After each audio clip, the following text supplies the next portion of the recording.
Kalau memang saya ngikutin pertama itu adalah skala prioritas. Kita sebagai manusia itu nggak bisa ngemungkirin gitu, kalau kita tuh butuh prioritas, kita harus tahu prioritas kita tuh apa. Kalau kita udah tahu prioritas kita itu apa, insya Allah tuh bakal tahap-tahap berikutnya tuh bakal lebih mudah dan bakal tercapai gitu. Jadi teman-teman tuh kalau dari saran saya tuh, bikinlah skala prioritas. Nah dari skala prioritas ini, nanti teman-teman bikin pakai to-do list gitu. To-do list apa aja sih kegiatan yang harus dilakuin berdasarkan skala prioritas itu. Dan ada deadline-nya di sampingnya, jadi nama kegiatan, terus deadline-nya gitu.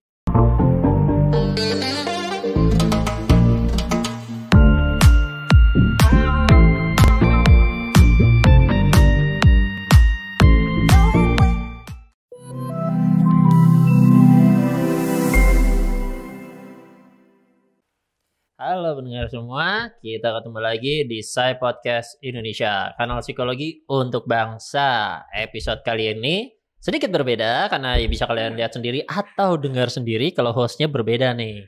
Hostnya kali ini adalah saya, Rama Ruksaprojo, dosen Fakultas Psikologi Universitas Pancasila. Nah untuk episode kali ini kita juga sudah kehadiran bintang tamu yang cukup spesial sekali. Yaitu alumni fresh graduate, benar-benar masih fresh banget ya, baru semester kemarin lulus, alumni Fakultas Psikologi Azra Humairah. Halo semuanya. Nah kan, ini ada spesial lagi karena anak bimbingan saya juga ya, anak bimbingan PA dan bimbingan skripsi. Jadi di sini buat pendengar yang mau tahu curhatan-curhatan Azra tentang bagaimana menyesali dia punya pembimbing seperti saya, ya silakan stay tune dan kita akan telusuri ke kurang lebih berapa ya, 30 menit 1 jam ke depan nih. Mudah-mudahan omongannya jadi seru. Aduh, amin. Nah tapi kan saya udah tahu nih Azra mahasiswa alumni Fakultas Psikologi, terus anak bimbingan saya juga. Tapi buat yang belum kenal nih, perkenalkan diri dulu dong. Oke, halo semuanya, perkenalkan saya Azra Humairah, biasa dipanggil Azra. Saya itu lulusan Fakultas Psikologi Universitas Pancasila, baru banget lulus bulan Oktober kemarin, baru wisuda gitu. Udah sih gitu aja. Angkatan 2017. Berarti lulusnya baru Mas. Iya, jatuh studi 4 tahun ya. Alhamdulillah. Oke, tepat waktu ya. Tepat waktu, alhamdulillah. Oke, nah terus sekarang udah wisuda, udah lega sementara ya mungkin ya. Gimana perasaan kesannya? Setelah lulus ya, alhamdulillah senang ya, saya udah lulus gitu, bersyukur karena alhamdulillah berhasil nyelesain studi di fakultas ini tuh tepat waktu gitu. Meskipun suasananya berbeda, kondisinya nggak sesuai yang diharapkan, mulai dari skripsi sampai wisuda tuh kemarin online gitu ya. Sama Mas Rama juga bimbingan nggak pernah tatap muka, lewat Zoom, lewat video call WhatsApp gitu. Tapi bersyukur, meskipun memang ada sedihnya. Ya alhamdulillah sih kemarin sempat mewakili teman-teman semua buat wisuda offline di GSG. Cuma ketika wisudanya mulai tuh rasanya kayak aduh sedih banget, karena harusnya nih depan, belakang, samping, kanan, kiri tuh teman-teman seperjuangan pakai toga gitu ya. Tapi ini tuh cuma ada saya sama beberapa lulusan aja gitu, tuh rasanya sedih banget. Tapi di samping itu memang tetap bersyukur sih. Dinikmatin aja lah apapun keadaannya gitu. Oke, tapi kelegaannya bisa seperti nah. Yang pertanyaan mungkin juga banyak yang mau tahu, lulusnya IPK-nya berapa nih? Waduh, IPK saya alhamdulillah kemarin 3,85. Wih, itu buat yang nggak tahu itu terancam cum laude tuh. Itu bukan terancam lagi, emang udah cum laude ya. Udah cum laude, alhamdulillah. Nah, terus jadi berarti di sini mengalami masa transisi ya. Jadi offline ke online kan. Yep. Itu gimana tuh selama perkuliahannya online dan offline-nya? Pak, itu transisinya awal-awal cukup kaget ya Mas ya. Maksudnya beda banget. Psikologi juga kan biasanya kita kuliahnya offline, terus ada beberapa praktek statistikanya gitu kan ya. Terus ini online ya agak-agak ribet juga, meskipun mengambil kesempatan untuk cyberloving alias kuliah sambil main HP. Nah, iya, tapi disitulah uniknya memang kuliah online itu. Cuma jadi belajar aja sih untuk menggunakan teknologi, terus belajar secara daring tuh ternyata kayak gini, ada manfaatnya juga.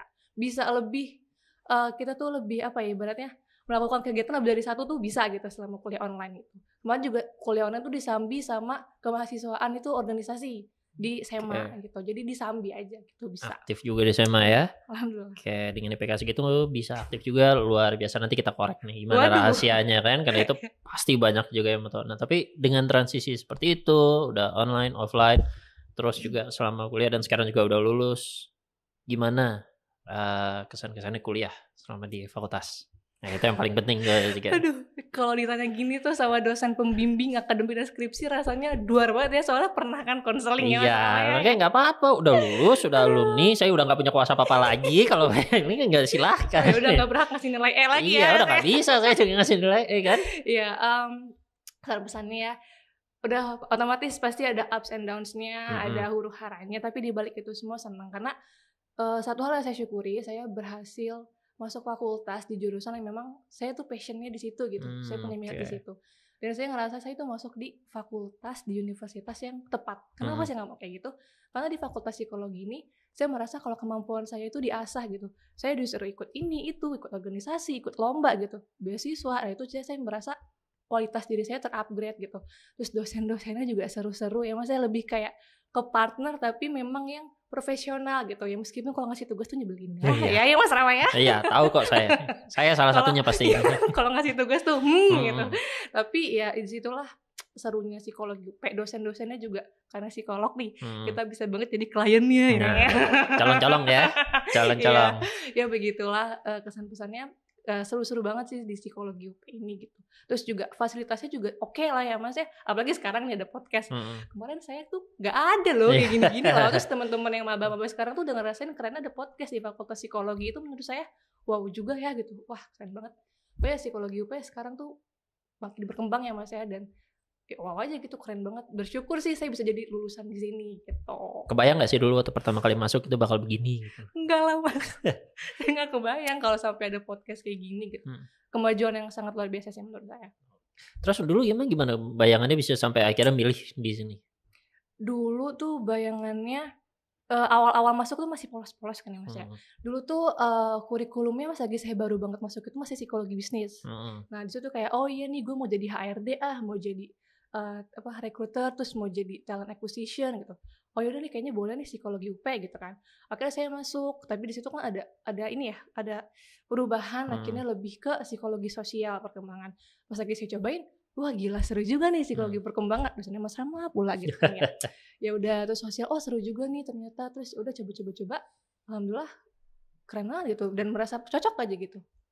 Kayak mendengar cerita-cerita dari teman-teman mungkin dari universitas lain bedanya gimana?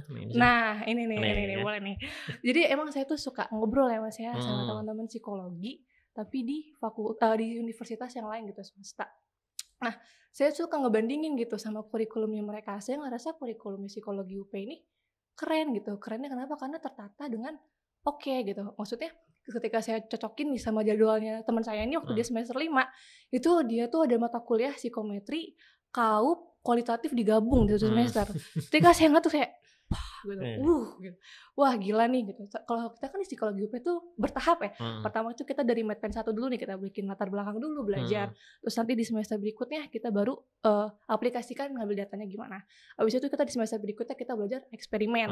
Terus kita belajar juga psikodiagnostik 1 gitu. Bertahap dulu nih dari pengenalannya. Terus observasi wawancara baru terjun di kualitatif sama psikometri. Nah udah tuh sampai situ, baru di semester berikutnya kita dicicipin kaup gitu. Nah itu kan berarti kita udah dapat bekal di awal gitu, buat ke belakangnya tuh aplikasikan lebih enak. Habis kaup baru deh tuh kita skripsi. Jadi tertata banget sih menurut saya, enak banget. Ketimbang kalau saya bandingin sama teman saya tadi tuh kayaknya otaknya tuh bebel gitu Mas. Soalnya kan kuliah biasa aja di psikologi UP aja udah banyak banget tuh kan ya. Gimana dengan mata kuliah yang berat tadi digabungin jadi satu gitu. Itu wah itu mantep banget sih Mas. Tuh kan ketahuan kan kenapa IPK-nya segitu ya. Jadi ya tapi setidaknya membantu lah ya, iya, membantu betul. Untuk sampai ke prestasi yang seperti itu ya. Betul. Nah ngomong-ngomong soal prestasi juga nih, terus tadi juga bilang juga aktif di SMA. Kegiatannya dulu apa aja nih? Wah kegiatannya ya, kegiatan saya tuh sebenarnya biasa-biasa aja menurut saya ya. Saya tuh nyoba bertahap gitu. Saya ingat banget, saya tuh emang kuliah tuh sambil organisasi, kepanitiaan, sampai ikut lomba selain emang kuliah gitu. Nah dari awal tuh kupu-kupu kunang-kunang, kuliah pulang, kuliah nangis gitu. Terus masa 1 tuh Mas tuh. Terus akhirnya saya coba nih, kenalan dulu gitu sama kepanitiaan. Akhirnya saya coba ikut kepanitiaan. Saya ingat banget pertama kali itu saya ikut donor darah, kepanitiaan donor darah dari prokernya si SEMA.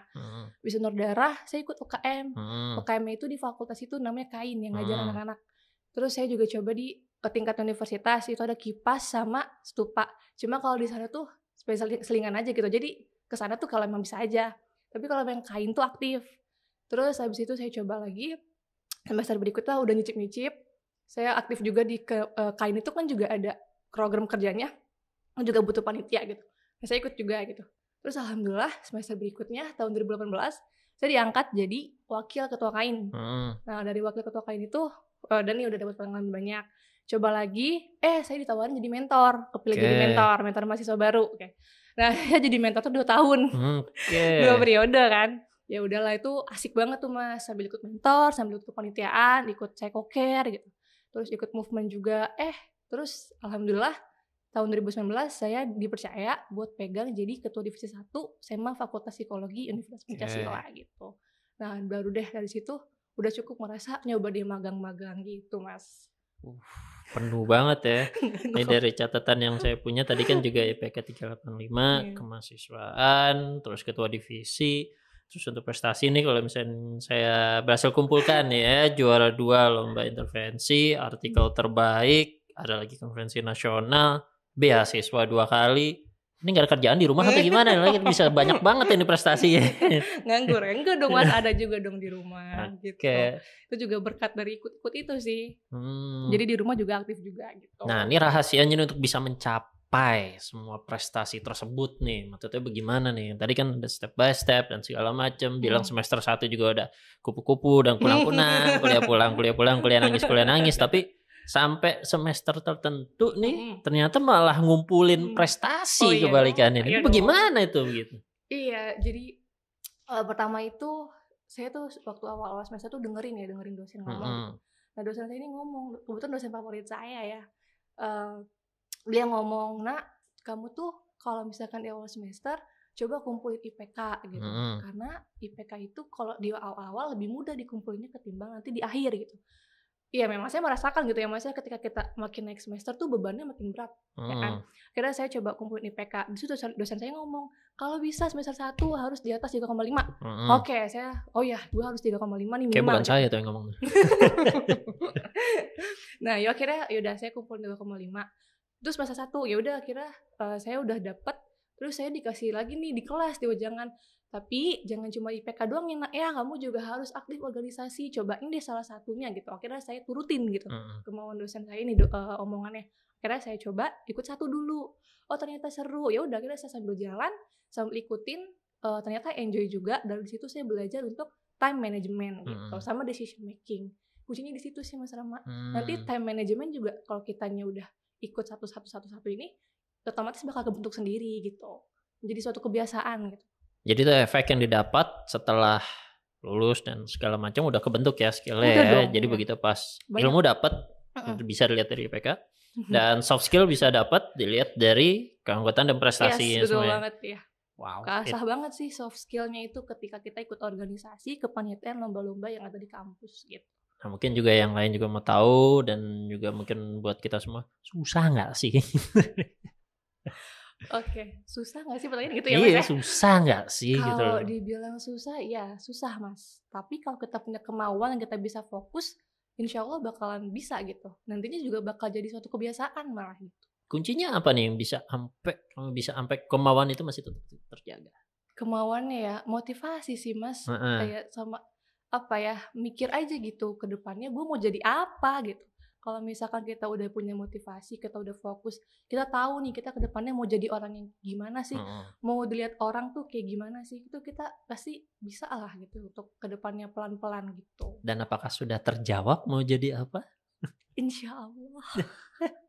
Insya Allah Mas Rama. Boleh dong di-sharing di sini akhirnya dari pengalaman itu dan prestasi tersebut akhirnya kejawab nggak setidaknya? Kejawab sih. Saya pengen banget jadi psikolog anak. Iya, memang ada rencana buat lanjut S2 gitu. Siapa tahu saya bisa ngajar di sini ya kan, jadi dosen kayak itu dia kejar terus sampai akhirnya di mana dosen akhirnya jadi kolega. Saya sendiri juga begitu. Oh, iya. Ada masa-masanya di mana saya menguji skripsi. Kamu atau siapa ya saya lupa gitu, dan saya menguji bersama penguji saya Iya, Mas ya kan. cerita waktu itu. Itu ada satu kebanggaan tersendiri yang kalau misalnya di sini saya juga bukan mahasiswa yang baik dulu kan. Oh iya, cerita waktu itu. Ya kayaknya kan sebagai itu di kelas lagi, bukan saya cerita kalau saya bukan dosen yang baik, saya juga ya sama lah jadi mahasiswa, dosa saya juga cukup banyak lah kata. Tapi itu terus kira sekarang di sini, dan tidak tertutup kemungkinan untuk selanjutnya bisa juga seperti itu. Saya kan? nguji bareng nanti sama Mas Rama. Nah, di situ boleh banget nanti ditungguin di sini. Amin, doain ya Mas ya. Memang ada rencana buat S2, cuma memang setahun ke depan ini pengen dulu lah kerja, cari-cari pengalaman dulu gitu. Udah ada usaha mau kemana? Kenapa? Pengalaman untuk cari kerjanya? Iya, pengalaman carinya mah iya ada Mas. Di mana aja udah dimasukinnya? Banyak banget, salah satunya di PT Puyo gitu kan. Terus lagi coba di Jasa Marga di BUMN, doain aja ya Mas ya.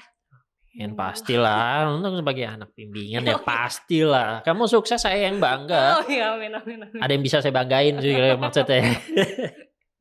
Aduh. Oke, jadi tadi udah banyak banget cerita dan segala macam nih. Kira-kira kalau misalnya untuk kamu sekarang lagi usaha mencari kerja ya kan, dan segala macam, pilihan ada banyak nih. Jadi pesan-pesan kira-kira untuk junior kamu nih, untuk yang di bawah kamu, biar minimal mengejar prestasi bisa sama kayak kamu tuh gimana? Oke, buat teman-teman mahasiswa ya berarti ya. Mungkin sedikit tips dari saya ini klise ya Mas, agak basi gitu. But it worked on me gitu kan. Jadi mungkin saya bisa bagi-bagi ke teman-teman. Pertama itu time management sih ya teman-teman. Mungkin ada beberapa bertanya, gimana cara time management yang bagus gitu. Kalau saya ngikutin pertama itu adalah skala prioritas. Kita sebagai manusia tuh nggak bisa ngemungkirin gitu. Kalau kita tuh butuh prioritas, kita harus tahu prioritas kita tuh apa. Kalau kita udah tahu prioritas kita itu apa, insya Allah tuh bakal tahap-tahap berikutnya tuh bakal lebih mudah dan bakal tercapai gitu. Jadi teman-teman tuh kalau dari saran saya tuh bikinlah skala prioritas. Nah dari skala prioritas ini, jadi teman-teman bikin pakai to-do list gitu. To-do list apa aja sih kegiatan yang harus dilakuin berdasarkan skala prioritas itu, dan ada deadline-nya di sampingnya. Jadi nama kegiatan terus deadline-nya gitu. Misalkan minggu depan hari Senin itu ada rapat organisasi. Terus hari berikutnya ada Selasanya itu ada review jurnal misal tugasnya. Nah itu teman-teman harus tahu nih apa dulu yang bisa dikerjain gitu kan. Nah habis itu saya terapin yang namanya behavioral perspective yang Mas Ram sering banget bahas ya, tapi Mas Ram juga terapin kan si behavioral perspective ini gitu. Nah di sini tuh saya juga dapat tipsnya itu dari dekan Fakultas Psikologi UI pada saat itu. Waktu itu kan kita dikasih mata kuliah ini ya, kuliah umum wajib tuh ya Mas ya. Itu beliau sebagai dosen tamu, beliau jelasin. Jadi katanya bikinlah ganjaran buat diri sendiri gitu. Kalau misalkan teman-teman mau mengerjakan sesuatu gitu, ya udah kerjain dulu, kasih ganjaran. Kalau misalkan nanti teman-teman nggak berhasil nyelesainnya, ya udah berarti teman-teman tuh nggak boleh apa. Misalnya kalau saya nih, gue harus nyelesain dulu review jurnalnya, biar nanti rapat itu enak, tenang, biar nggak usah mikirin tugas lagi gitu. Kalau misalkan gue nggak berhasil nyelesain si review jurnal dari Sabtu, ya udah gue nggak boleh main Mobile Legends, misalnya kayak gitu. Nah saya tuh selalu kayak gitu, itu saya terapin sampai skripsi kemarin Mas. Saya bener-bener bikin to-do list tuh apa aja, bimbingan Mas Rama itu selalu saya bikin kayak gitu. Terus latar belakang bab 1 harus selesai 2 hari kayak gitu, itu selalu saya bikin to-do list kayak gitu. Terus tipsnya teman-teman, kalau misalkan teman-teman mau berprestasi tapi mau aktif organisasi, yang penting itu adalah jangan pernah nunda-nunda tugas. Ya. Itu adalah suatu habit yang menurut saya yang harus dirubah. Karena kalau kita udah sekali nunda-nunda tugas tuh sama aja kayak berbohong. Sekali udah ngerjain tuh bakal ketagihan, berarti nunda lagi. Itu yang saya selalu lakuin dari semester 1 sampai lulus kemarin. Saya nggak pernah nunda-nunda tugas. Kenapa kayak gitu? Karena menurut saya ketika kita bisa nyicil tugas, ketika hari H-1-nya pengumpulan, itu kita bisa menyempurnakan tugas, bukan malah ngerjain dari awal sampai selesai yang hasilnya kita nggak tahu tuh kualitasnya kayak gimana. Tapi kalau saya nerapinnya memang selalu cicil, minimal banget. Misalnya dosen kasih tugas nih, coba kalian bikin materi teorinya perkembangan Piaget gitu. Ya udah minimal hari itu banget saya ke perpustakaan, saya cari referensinya, kira-kira tuh pakai buku yang mana. Nanti biar saya bisa ngerjain nyicil enak. Dan nanti H-1 udah saya tinggal sempurnain. Udah kayak gitu. Makanya kadang tuh mahasiswa ya Mas ya, kalau saya lihat kadang suka nyepelein tugas. Maksudnya ya udah tugas doang gitu. Padahal tugas itu juga punya bobot buat IPK gitu. Dan dari tugas itu kita bisa ngelatih kita buat nanti pas lagi kita ujian. Tahu sendiri Mas psikologi kalau ngasih soal gimana ya kan? Iya. Analisis. Saya salah satu yang buatnya kan. Analisis. Sekarang online enak ya, kita bisa open book. Kalau offline menangis ya Allah, bener-bener tuh kalau ngerjain tuh 1,5 jam di ruangan tuh bener-bener yang kayaknya nggak ada waktu gitu buat ngelirik ke teman, bener-bener analisis terus. Kalau teman-teman udah biasa ngerjain tugasnya dicicil udah, terus kualitasnya bagus tugasnya, tuh teman-teman bisa nerapinnya pas lagi ujian tuh juga enak gitu. Itu sih yang saya dapetin tuh selama kuliah tuh kayak gitu. Terus tips selanjutnya itu teman-teman coba deh manfaatin fasilitas dan sumber daya yang dikasih sama fakultas. Fakultas kita itu punya mentor Mas, mentor pas lagi maba gitu. Saya sendiri adalah orang yang gak tahu diri mungkin ya dibilangnya. Saya manfaatin mentor saya dari semester 1 sampai sidang skripsi Mas Rama. Bener-bener karena mentor itu tuh selain bisa bantu kita dalam ngerjain tugas, kasih referensi, minjemin buku, terus juga bisa jadi peer counselor gitu. Saya tuh sering banget ya curhat gitu ke mentor saya. Kak, aku insecure nih semester ini gitu. Terus saya suka nanya persiapannya kira-kira apa aja gitu yang harus dipersiapin untuk masuk ke semester berikutnya nih gitu Mas. Terus juga sebenarnya mungkin nggak ada yang tahu kali, tapi ini tips saya selalu nanya ke dosen ini kalau ngasih soal ujian bentuknya kayak gimana gitu Mas Rama. Nah itu saya inget banget Mas, ini semester 3 jadi mata kuliah psikodiagnostik. Saya nanya nih H-1, Kak Mbak ini kalau ngasih soal kayak gimana gitu. Terus dikasih tahu, coba deh kamu tuh perdalam ini. Saya pelajarin tuh Mas. Ketika saya pelajarin besokannya keluar semua. Dan nilai saya itu bisa dibilang di atas KKM gitu ya. Dan itu cuma saya di kelas yang berhasil kayak gitu. Mohon maaf ini bukan sombong, ini sharing. Iya. Terus besokannya saya dikasih coklat sama Mbak Mita. Ini karena cuma Azra yang bisa mencapai nilai segini. Nah itu tuh kayaknya menurut saya itu simple, remeh, tapi itu bermakna loh gitu, berguna loh. Itu sih, jadi manfaatin mentor gitu menurut saya. Terus juga dulu ya, saya nggak tahu nih sekarang masih ada atau enggak Mas, mentor metodologi penelitian. Nah itu juga ngebantu banget. Itu kan waktu awal tuh buta banget ya Mas, Metpen tuh. Ya Allah ngapain nih Metpen, susah banget gitu, ngitung data susah banget. Ada mentor, ya saya manfaatin mentor saya. Saya minta ajarin ngitung data gimana. Sampai kemarin sidang Mas, saya nanya, Kak kalau dosen penguji kalau nanya sidang tuh kayak gimana aja, dikasih tahu dan besokannya keluar. Mas Rama sendiri yang namanya dosen iya, kan? Nah iya, itu menurut saya tuh mentor itu kunci banget ya, itu salah satu faktor penunjang dalam kehidupan kampus saya sampai saya tuh bisa buat dibilangnya dapet IPK yang bagus tuh kayak gitu teman-teman gitu, manfaatin mentor, bahasanya manfaatin ya gitu. Terus juga cobalah buat icip-icip organisasi gitu. Jangan cuma kuliah doang atau nongkrong doang gitu kan. Seenggaknya itu kita harus jadi manusia yang melek organisasi, jadi mahasiswa yang melek organisasi. Kan kenapa? Tahu sendiri Mas, organisasi itu penting banget buat skill-skill kita. Dan yang terpenting itu adalah CV nanti. Di CV itu harus ada sesuatu yang menjual dari diri kita. Gimana caranya orang-orang tuh rekruter terutama ya ngelihat kalau kita tuh pantas untuk join di perusahaan mereka. Kalau teman-teman itu nggak ada pengalaman gitu, nggak ada apa-apanya, ya apa yang mau dilihat gitu. Jadi kemarin tuh beberapa waktu lalu saya tuh ini ya ikut kelas online. Jadi kan saya nganggur nih sekarang ya Mas ya, tapi saya isi sama training online gitu. Saya isi salah satu HR di perusahaan besar di PNG itu, beliau ngomong kalau misalkan kamu nih CV kamu itu nggak ada apa-apanya, nggak ada pengalamannya, nggak ada pencapaiannya, IPK kamu 3,8. It's almost impossible untuk join. Baru tahap 1 aja tuh udah kelempar. Karena pertama kali dilihat oleh HR itu adalah screening CV, bukan langsung wawancara gitu. Mungkin ada beberapa yang langsung wawancara, tapi memang yang pertama itu lebih dominan itu adalah screening CV gitu. Jadi kalau teman-teman nggak ada yang menjual, nggak ikut organisasi meskipun IPK-nya gede, ya gimana gitu. Kemarin kan juga sebelum wisuda kan ada pembekalan ya Mas Rama. Pembicara juga banyak dari HR gitu, dari rekruter. Yang mereka memang ngomong kalau organisasi itu pengalaman memang suatu hal yang menjual, yang bisa jadi kualitas diri kamu ya. Kalau kamu nggak punya, it's almost impossible kayak gitu. Gitu sih, pokoknya saran saya ya manfaatin aja fakultas ini gitu. Semuanya tuh ada di fakultas psikologi.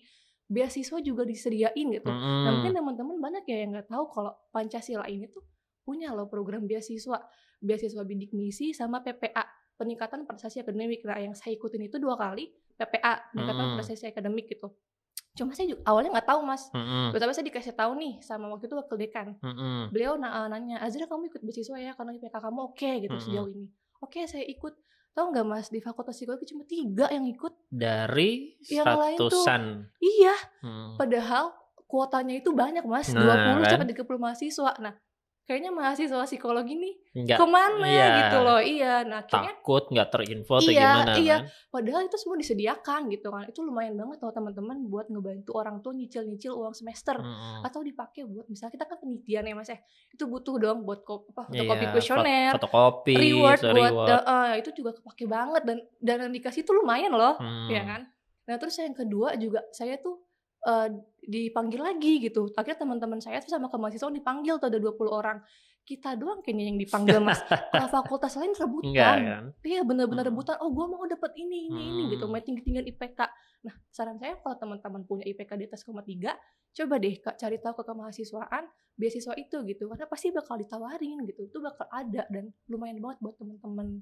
Gitu Mas Rama. Oke, jadi memang makanya jadi udah sebagai mahasiswa poinnya harus lebih aktif ya di sini ya. Cari tahu gitu. Cari tahu, gerak. Jadi nggak berharap akan diinfokan, tapi justru malah kita mencari info. Iya, dan di Fakultas Psikologi itu beneran ada loh. Kayak semuanya ada. Kayak misalkan teman-teman nih punya minat ya, minatnya itu di bidang akademik ya. Saya misalnya senang research gitu. Teman-teman tuh bisa ke SEMA, ke divisi 1 bilang, Kak, aku mau nih, aku punya minat di research gitu.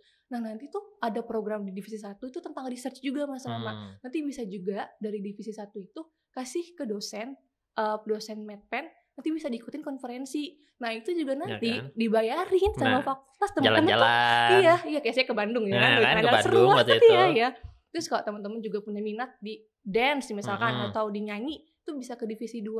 Semua tuh jadi wadahi sebenarnya Mas Rama, cuma memang kayaknya mahasiswanya tuh masih kurang tahu gitu, kurang paham kalau di Fakultas Psikologi fasilitasnya ada loh, sumber dayanya ada loh gitu. Kita tinggal bawa diri aja. Dan enaknya Mas Rama ketika kita sudah memutuskan untuk ikut lomba nih misalkan, saya konferensi sama lomba intervensi, saya dibekalin pengetahuan dulu. Jadi kalau mau tahu nih cerita tentang desain intervensi saya waktu itu, saya tuh sama teman-teman, saya kan satu grup 3 orang ya.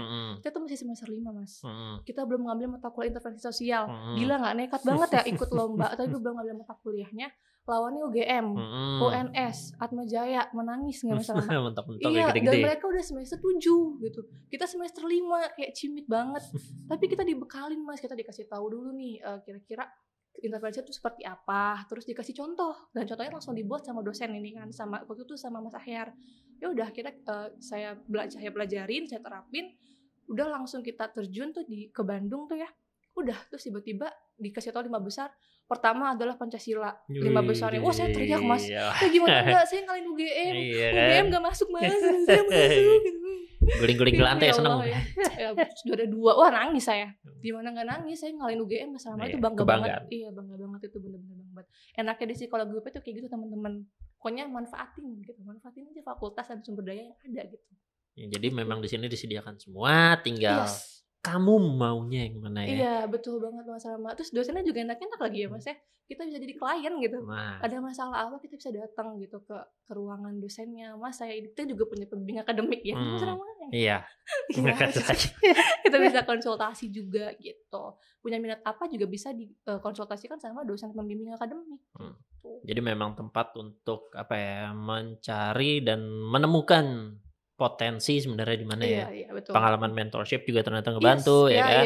Iya, organisasi itu ngebantu banget. Oke, dari sebelumnya perlu mentor, akhirnya jadi mentor, ya kan. Iya. Kita tadi cerita juga tahu tips dari dosen UI ya kan, iya. Itu juga dulu dosen saya. Kan gimana menurun dari situ kan lucu kan. Sekarang kamu yang memberikan tips tersebut untuk generasi selanjutnya. Jadi memang rotasinya di situ mulai. Iya, betul. Makanya jadi kayak perjalanan ternyata seru ya sama kuliah ya. Tidak soalnya tadi dia dianggap cuman kayak kupu-kupu, kunang-kunang. Tapi ternyata diisi, ngumpulin prestasi akhirnya seru. Makanya juga kalau lulusan, kalau misalnya dibilang dengan lulusan 3,8 ataupun 3,9 ataupun mungkin ada yang 4, ya banyak di luar sana. Iya, betul. Ya kan? Tapi kan untuk HR pasti yang dilihat selain dari itu, lo punya apa? Karena di sini mah banyak. Iya, betul. Ya kan pengalaman itu yang jadi kuncinya kan. kuncinya harus berani keluar dari zona nyaman. Nah itu dia, makanya dan ternyata kamu dapat alhamdulillah di sini dan segala macam. Saya berani keluar dari zona nyaman. Nah kan dan akhirnya mendapatkan, akhirnya belajar. Meskipun saya nggak yakin itu kan hasil bimbingan saya gitu, pasti dapat dari yang lain juga sih. Kebanyakan Mas Rahmat tiap minggu bimbingan. Mas saya mau bimbingan bisa nggak? Oh iya bisa selalu kayak gitu. Enaknya Mas Rahmat tuh kayak gitu. Iya meskipun kalau baca skripsinya responnya agak lama ya biasa kayak gitu. Sibuk. Bukan menyibukkan diri ya, malah somehow disibukkan gitu. Siap. Jadi sebelum tutup Neto segala macam. Dari tadi kan saya terus nanya nih. Dan kesempatan nih sekarang udah alumni, udah ini punya kebebasan kembali. Tadi saya nggak punya kuasa apapun untuk menggagalkan segala macam. Nah mungkin ada unek-unek atau segala macam yang ataupun ada yang ingin ditanya. Aji mumpung saya buka kesempatannya. Jadi kan yang namanya podcast, yang namanya ngobrol begini ngobrol santai, masa saya mulu saya nanya gitu. Apa ya? Makanya kan. Selama ini jadi bagaimana tuh? Apakah benar ada perasaan penyesalan punya pembimbing macam saya gitu kan? Enggak ya Mas Rama ya, maksudnya saya kebanyakan santai kalau sama Mas Rama gitu kan dari awal kita dari semester 1 ya Mas Rama. Iya. Saya semester 1 Mas Rama kabak kemahasiswaan. Kabak kemahasiswaan terus nyempet bimbing akademik, iya, terus skripsi sampai yang nemenin skripsi sidang tuh saya Mas Rama gitu kan. Ya enggak sih, saya enggak ada unek-unek ya Mas Rama ya. Maksudnya semuanya saya berterima kasih banget gitu sama Mas Rama karena udah dibimbing 4 tahun dan enggak muak sama saya. Enggak muak sama saya sampai skripsi juga nemenin ketawa-ketawa. Saya lihat di Zoom aja Mas Rama tuh ketawa-ketawa doang ngeliatin saya, ya Allah. Makanya karena dulu juga saya juga harapannya sih.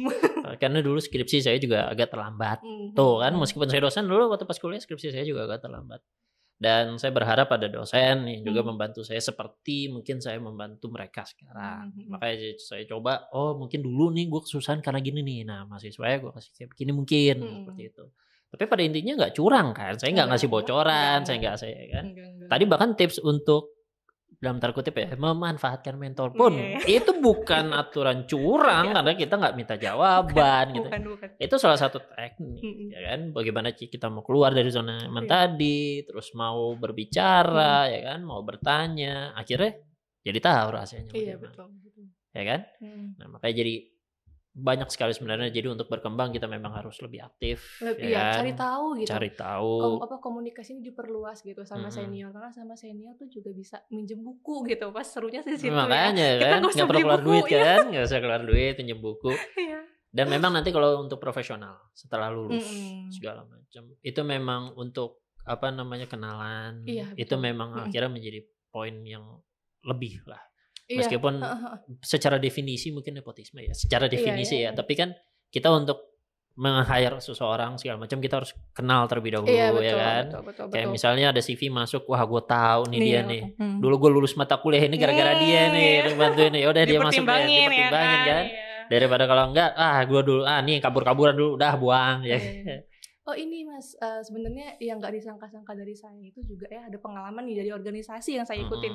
Itu pas lagi di magang, saya jadi punya kemampuan di administrasi dan birokrasi. Itu yang nggak disangka-sangka gitu. Kan di SMA kita diajarin kan bikin proposal tuh gimana, prosedurnya dari siapa. Nah kebetulan saya kemarin magang di instansi pemerintahan yang sistemnya luar biasa ribet lah. Itu tuh saya pernah dikasih tanggung jawab buat bikin surat terus tanda tangan gitu buat jalan nih proposalnya gitu. Kalau misalkan salah ya dari ulang lagi kan Mas tuh ngeri banget kan. Tapi saya langsung mikir, gila, gue masuk SEMA berguna nih gitu. Saya jadi tahu, nih saya minta tanda tangan itu tuh ke penanggung jawabnya dulu nih. Ke penanggung jawab baru saya ke direktur. Saya benar masuk ke direkturnya, saya kasih oh iya Pak Dir, manggilnya Pak Dir kan. Pak Dir ini gini. Oh iya, tanda tangan. Tanda tangan, saya ke deputinya. Saya kan memang pemerintahan ya, TNI, Polri, PNS gitu. Terus abis deputinya tanda tangan, naiklah ke gubernurnya. Nah itu kalau gubernurnya udah nggak terima, ya kita dari ulang lagi, jadi kerja 2 kali. Nah itu yang saya dapetin dari organisasi SEMA ini gitu. Jadi mungkin kita mungkin nganggap remeh, ya elah bikin proposal doang, tapi saya ngerasa ada manfaatnya gitu.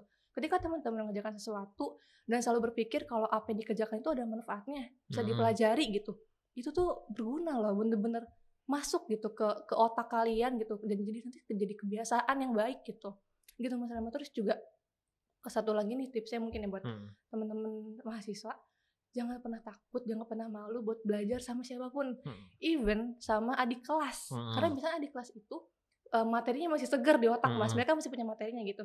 Kita tuh ya sebagai tua perlu review kan ya. Saya tuh kemarin sebelum skripsi, saya belajar dulu Mas sama adik kelas saya minta ajarin SPSS. Gimana cara ngoperasin SPSS yang deskriptif. Tuh bingung yang deskriptif aja saya minta ajarin gitu. Tapi pas lagi saya masuk ke bab 4 skripsi, haha gue tahu nih, gitu. Kayak gitu loh. Jadi jangan pernah malu belajar sama siapapun gitu. Terus ini Lia Mas, Lia tuh kan kita tuh gratis ya Lia yang Mas Rama ya. Pakai. Kenapa? Karena sidang skripsi harus ada sertifikat Lia.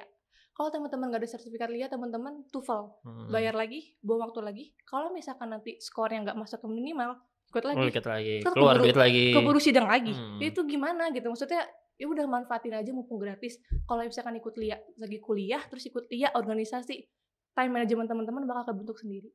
Kayak gitu Mas Rama. Dan jurnal yang harus dibaca pun juga kebanyakan bahasa Inggris. Itu. Yang saya juga agak kok bagaimana ya, sebagai dosen juga agak menyedihkan. Ya katanya generation now. Saya jadi agak ragu apa tahu itu terjemahan generation now apa gitu, karena kemampuan bahasa Inggrisnya agak-agak jatuh sekali. Aduh, kan. ya emang berguna banget sih Mas Rama, karena kemarin saya kan daftar BUMN juga ya. Nah di BUMN itu juga ternyata ada pengumpulan sertifikat bahasa Inggris gitu. Itu ada penilaiannya. Kalau misalkan teman-teman udah ikut Lia kan lumayan gitu. Begitu sih. Terus juga kalau misalnya teman-teman skripsinya variabelnya baru nih kayak saya itu ya susah gitu, jurnalnya bahasa Inggris semua ya teman-teman. Gimana kalau teman-teman nggak ada kemampuan untuk berbahasa Inggris gitu. Nah di Lia ini bisa keasah bahasa Inggrisnya gitu. Jadi sekaligus ya sekalian. Ya betul banget. Itu udah ada semua di sini gitu. Pakai itu. Ya makanya semoga juga. Dan dosen-dosennya di sini juga 90% juga ya luaran sebelah. Iya, tahu lah. Jadi memang atmosfernya, pengajarannya, ilmunya 11-12 sebenarnya benar-benar sama banget. Saya suka ngebandingin gitu sama sebelah. Dan kurikulumnya mirip-mirip ya Mas. Makanya sama benar-benar ya lulusan sana Pantes semua. bagus, makanya ya. jadi dibawa dari sebelah ke sini dengan taste yang lebih mudah. Iya, betul dengan banget, taste yang lebih mudah kan. Budayanya seru ya di sini ya. Nah, harapannya seperti itu. Harapan saya di kelas saya pun juga seperti itu. Di kelas saya minimal. Makanya kan saya juga suka bilang dulu kalau misalnya di kelas juga, makanya sama saya juga belajar juga dari mahasiswa saya. Makanya saya juga bilang meskipun saya dosen di kelas ini, tapi saya bukan yang paling pintar, ya kan? Makanya kan dari presentasi kalian, dari pertanyaan kalian, itu kan saya juga belajar banyak. Iya benar. Oh ini satu lagi nih Mas, ada sharing kali dikit ya. Kalau dari pengalaman saya, kayaknya tuh teman-teman mahasiswa banyak yang ngeremehin tugas kelompok gitu. Misalkan ya udah kalau tugas kelompok tuh mentang-mentang ada yang ngerjain temennya, ya kita nggak berkontribusi banyak. Padahal sebisa mungkin kita tuh harus berkontribusi dalam tugas itu gitu, apalagi di Medpen. Kalau teman-teman berkontribusinya oke banget nih di Medpen, ntar di skripsi tuh enteng teman-teman. Jadi teman-teman tuh tahu yang tahapnya lah gitu. Bab 1, bab 2, bab 3, bab 4 emang agak susah sih menurut saya. Tapi seenggaknya kita pas lagi bikin proposal tuh lancar gitu. Ketika kita udah tahu ya udah gitu, oke enak gitu ngerjainnya, kita nggak terlalu banyak ngebebanin orang lain gitu. Kadang kan kalau skripsi kita sama temen ya Mas ya, diskusi.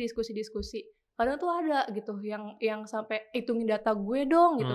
Wah itu kan berarti ya Mas ya, kita juga lagi skripsian gitu. Jadi sebisa mungkin berkontribusilah yang banyak gitu. Jadi ada satu kata dosen saya nih, dosen sini nih, dosen fakultas psikologi. Misalnya kemampuan kita di sini, kita dikasih tugas, kita cuma bisa di sini gitu. Tapi kita berusaha untuk mendobrak kemampuan kita ini, kan kita bisa di sini nih. Itu tandanya kita tuh udah bisa mencapai aktualisasi diri kita. Tuh ada gambarnya tuh di situ. Kayak gitu teman-teman. Misalnya dapat tugas tadi tuh review PIJ di PPT gitu. Kita biasa dari SMA bikin PPT biasa aja gitu. Kemampuan kita di sini kita cuma bisa bikin PPT yang kata-kata, power word, bukan PowerPoint, power word gitu. Copy paste, pindahin gitu. Iya gitu. Tapi ketika kita bisa untuk mengubah isi PPT kita dengan berkualitas, dengan animasi, dengan teori itu gampang dimengerti sama teman-teman, terus attention teman-teman yang lihat tuh kita semua gitu, ke presentasi kita, itu tandanya kita tuh udah bisa mencapai aktualisasi diri kita kayak gitu. Dan saya sebagai dosen akan memberikan nilai tinggi dengan yang seperti itu kan. Itu dia Mas Rama. Dan akan kelihatan kok dari presentasinya juga mana yang ngebuat, mana yang numpang. Itu sebagai dosen juga akan terlihat kok pada saat presentasinya ketahuan seperti ya, apa. Ketahuan kualitasnya kan. Iya, dulu saya sebagai mahasiswa juga meremehkan, dan sekarang sebagai dosen sial ketahuan ternyata begitu ya rahasia. Ternyata ketahuannya dari situ ya. Iya betul. Dan itu makanya jadi keajaiban yang mungkin akan ketemu dibilang, wah iya ternyata dulu yang meremehkan, sial ternyata ketahuan nih kenapa nilainya begini nih ya kan. Karena tuh ada yang nggak tahu diri Mas, komen aja nilainya segitu gitu. Iya. Ada kok dulu juga saya pengalaman yang seperti itu. Saya nggak tahu udah pernah cerita atau belum ya. Jadi satu mata kuliah, mahasiswanya datang ke saya, protes nilainya begitu. Sampai bawa backingan, kakaknya. Sampai kakaknya masih kuliah juga kan yang lebih senior datang. Kok nilai saya cuma segini sih Mas? Gitu. Saya nggak bisa terima. Saya kan jawab semua dan segala macam. Saya kasih lihat soalnya kan, saya kasih lihat kertasnya. Nih, kamu nilai sendiri hasil kamu di sini. Kalau misalnya menurut kamu justifikasi nilai segini, saya rubah saat ini juga. Dia lihat, kakaknya lihat, terus dibalikin. Maaf Mas, waktu itu sudah keluar. Saya nggak tahu apa yang terjadi, tapi saya bayangkan saya di luar ada ini tanda-tandanya, lo goblok banget sih kenapa begini. Gitu ya. Jadi kayak memang sudah terlihat kenapa memang seperti itu. Jadi kami dosen pun juga ya tadi kan mencoba profesional. Jadi benar melihat apa ya, karena itu efeknya akan terlihat pada mahasiswanya kan. Akan terlihat dan kesiapan profesionalitas mereka juga nanti ya kan. Betul. Makanya apakah mereka benar dalam tanda kutip pantas mendapat nilai begitu atau memang dapat nilai kasihan, kan ada juga beberapa yang kayak gitu. Tapi memang kebanyakan juga memang kita harus membuktikan, karena dalam dunia profesional tadi kamu sendiri juga sudah merasakan bagaimana kejamnya ya kan untuk dunia profesional. Jadi kesiapan mental, kesiapan pengalaman, senjata semua baik secara ilmu, secara akademisi, secara soft skill segala macam juga memang harus pembentukannya selama kuliah ini kan. Itu terjawab semua kok di skripsi. Nah kan, itu ujiannya prosesnya. Proses dari awal kita kuliah sampai itu tuh semua diujikan di skripsi. Jadi teman-teman sebisa mungkin persiapin lah gitu. Kualitas diri ditingkatin gitu. Cara berpikirnya nanti akan teruji sekali. Teruji banget. Apalagi bisa sidang. Nangis deh kalian kalau misalkan yang benar nggak bisa tuh. Nggak bisa mempertahankan argumen gitu. Cara kerja kalian nggak bisa dipertahankan, udah susah nangis. Tapi nanti dunia profesional lebih kejam lagi. Soalnya stepnya justru nanti dari situ dulu belajar, kan. Iya, pokoknya semua tuh proses di kuliah tuh berasa banget deh gitu. Berasa banget. Semoga pembekalannya nanti bisa lanjut. Baik antara kamu nanti untuk benar lanjut mau S2. Amin. Ditungguin nanti di sini kalau benar mau itu, karena kami perlu dosen seperti itu.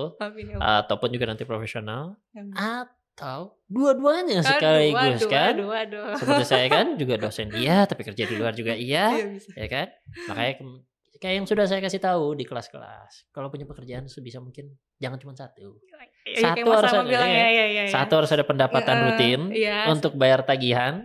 Yang satu lagi buat uang jajan. Uang jajan nulis nah kan, kalau saya kan sebagai penulis ya kan, itu untuk uang jajannya. Tapi uang tagihan dan segala macam ada juga. Iya, bagus ya gitu. Makanya dengan skill yang dikumpulin semua, dikembangin sama kuliah, mudah-mudahan bisa membuka jalan untuk dua itu. Amin ya Allah, amin. Amin lah. Sebelum ketutup, terakhir satu kalimat dong untuk Fakultas Psikologi. Satu kalimat. Apa? Susah ya kalau kalimat. Bukan satu kata ya, satu kalimat mungkin lebih agak panjang gitu. Satu kalimat ya. Untuk merangkum. Untuk merangkum. Saya mau ucapin terima kasih dulu deh ya ke Fakultas Psikologi. Ya, terima kasih Fakultas Psikologi selama 4 tahun ini sudah menaungi saya, sudah membantu saya untuk mengupgrade kualitas diri saya. Terus sekarang diundang podcast itu alhamdulillah banget, terima kasih banget. Semoga kedepannya bisa lebih maju lagi, bisa lebih meningkatkan kualitasnya lagi, bisa mencapai visinya untuk menjadi Fakultas Psikologi yang standarnya internasional. Amin. Amin. Tenang aja, ini bukan yang terakhir kalau untuk diundang podcast. Nanti akan datang lagi karena seru kan? Seru kan?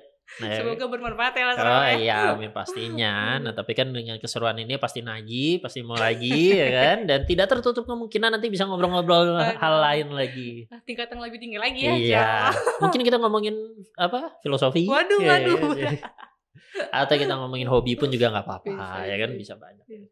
Oke deh, untuk episode kali ini yang hari ini kita ditemani oleh alumni Fakultas Psikologi Universitas Pancasila, Hasrul Mahira. Sampai di sini pembahasan kita tentang penelusuran pengalaman dan bagi-bagi tips, sharing untuk sebagai lulusan. Ini salah satu lulusan terbaik berarti ya, tadi prestasi banyak, IPK tinggi, pengalaman pengalaman organisasi, beasiswa sampai 2 kali. Ini nggak kelar nih kalau prestasi saya sebutin terus ya.